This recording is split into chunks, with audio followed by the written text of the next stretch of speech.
Welcome to Srujana inspires. చాలామంది పెద్ద అపోహలో ఉంటారు.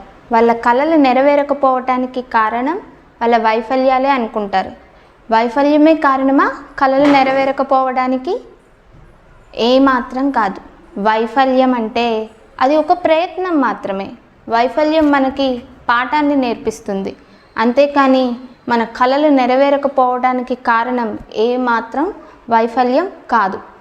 వైఫల్యం తర్వాత మనకు ఏర్పడుతున్న ఒక భయం, నేను ఇప్పుడు మళ్ళీ ఆ పని చేయగలనా, నేను ఇక్కడే ఆగిపోతానేమో, నా పరిస్థితి ఏంటో, ఇలా వచ్చే ఆలోచనలు, ఇలా మధ్యలో మన ప్రయత్నాన్ని ఆఫ్ చేసి అవే వైఫల్యాలు మన కలలు నిజం కాకపోవటానికి కారణమవుతాయి.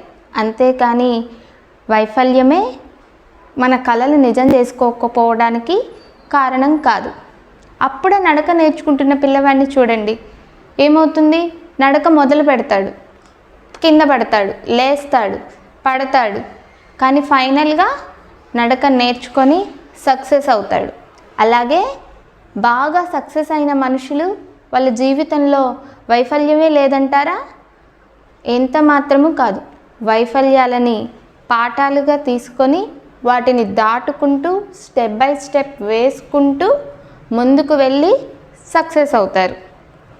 అంతేకాని వైఫల్యంని మన కలలు నిజం చేసుకోవడానికి కారణంగా భావించి అక్కడే ఆగిపోరు.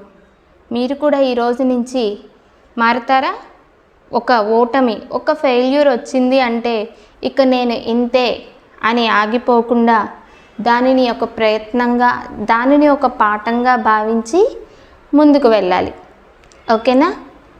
థ్యాంక్ యూ అండి. మీకు ఈ కంటెంట్ నచ్చినట్లయితే అందరికీ షేర్ చేసి సబ్స్క్రైబ్ చేయండి.